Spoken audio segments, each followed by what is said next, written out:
High, আমি পবিত্র। আজকে যাব পাড়ার একটি বিয়ে খেতে। তো চলো যাওয়া যাক। 1 2 3 এক ট্রানজেকশনে বিয়ে বাড়ি। ওয়াও, কি সুন্দর ছন্দ মিলাতে পারি আমি।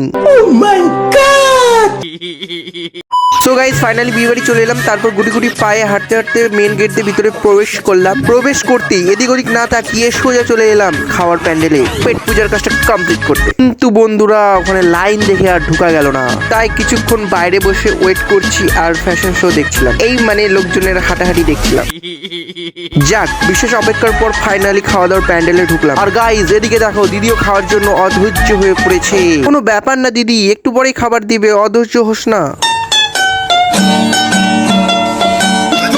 তারপর চেয়ারে বসে পড়লাম এবং খাওয়ার পাতাও দিয়ে দিই। গাইস, একটা কথা বলবো, সামনে দেখতে পাচ্ছ বাবা বসে আছে, আর বাবার সামনে আমাকে ভিডিও বানাতে নার্ভাস লাগছিল, বাট গাইস তোমাদের জন্য আমি সব করতে পারি। তোমরা শুধু একটু সাবস্ক্রাইবটা করে নাও।